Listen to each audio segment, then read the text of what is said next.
March or April this year. So in order to prepare for this competition, we found it necessary to prepare the team. And one way of doing it is to have as many test matches as possible. So for the first time in the history of the Grts football team, we are going on an outing to where?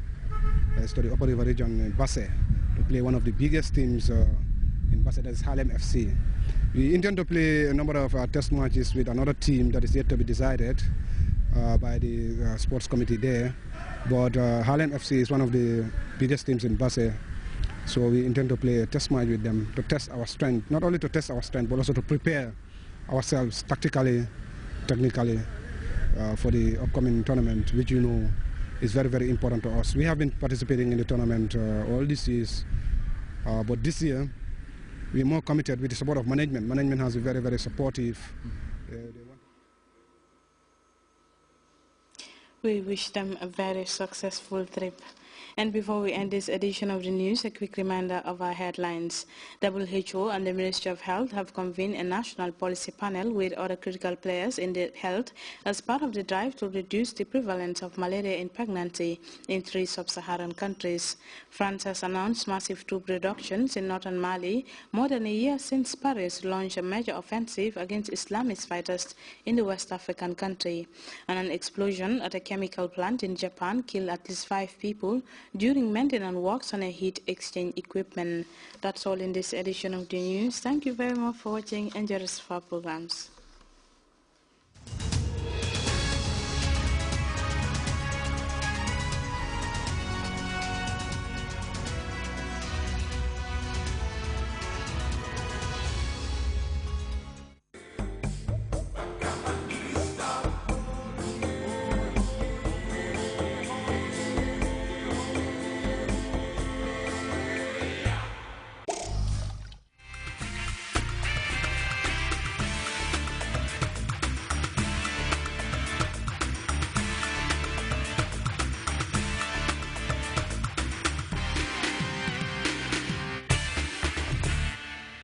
It is the end of 2013 and the beginning of a new year, 2014, and this is the Presidential Diary, a program that chronicles the yearly activities at the presidency.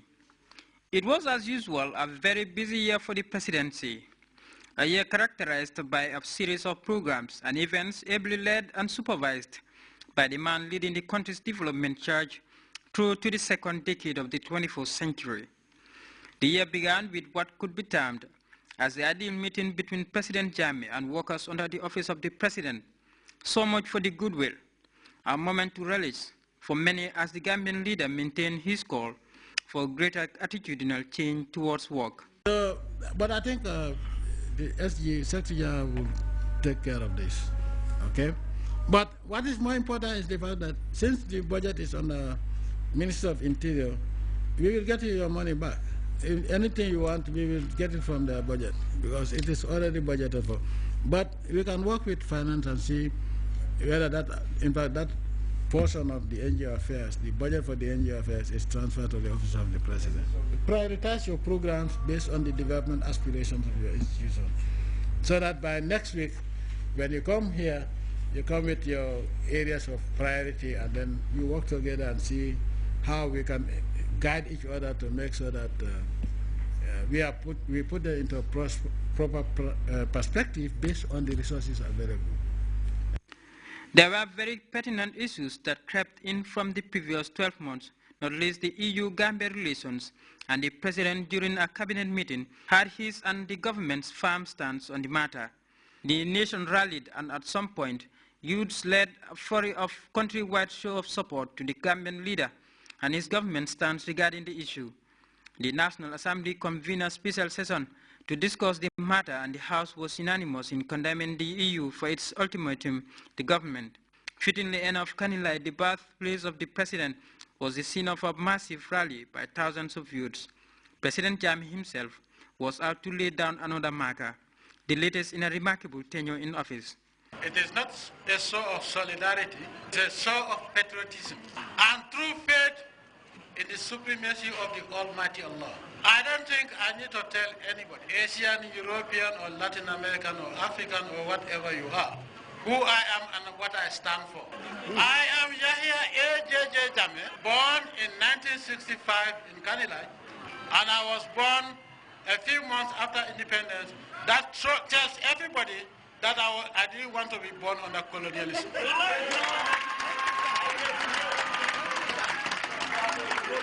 And I want to also tell you, the same Yahya A.J.J. Jammeh that risked his life as a lieutenant in 1994 to liberate this country is the same Yahya Jammeh who is here to die for Africa, die for the Gambia, and die for dignity.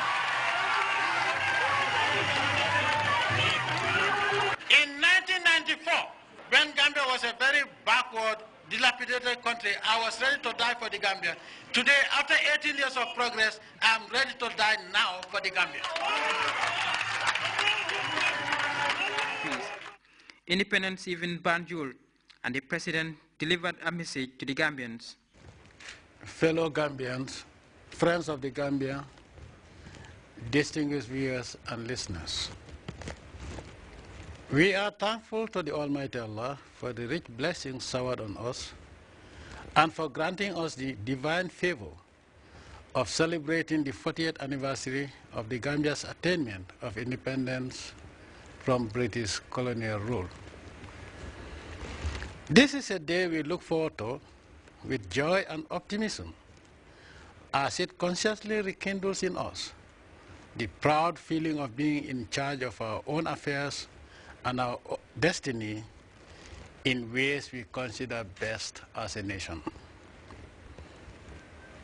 Inspired by the sense of accomplishment, hope, and elation that go with the occasion, let me take time to welcome very heartily our illustrious friends, brothers, and sisters who have traveled long distance to add their presence to the grandeur of the occasion.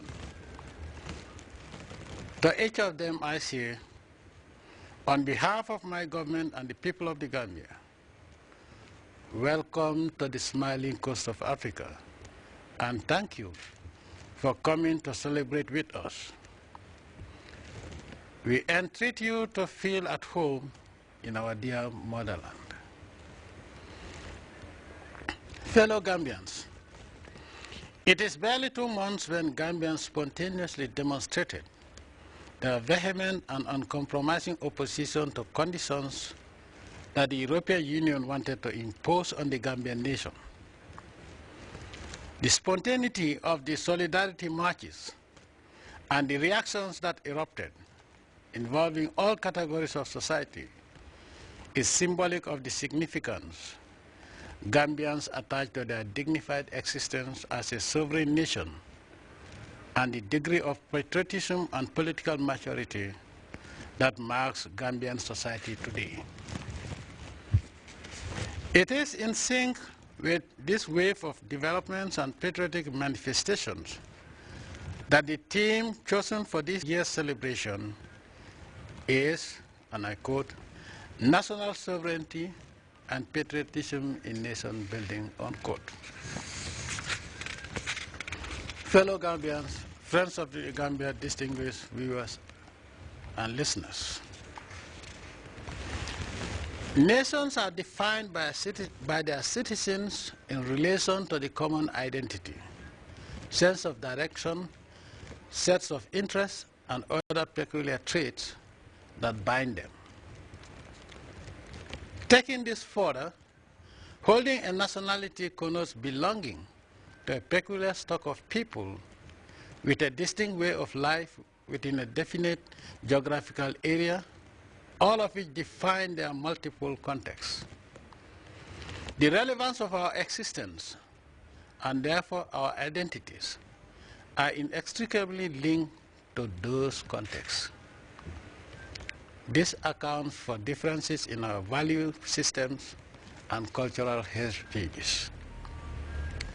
In simple terms, national sovereignty denotes independence, right to self-determination and pursuit of a common destiny and construction of socio-economic development programs and aspirations based on shared values, philosophies, and principles.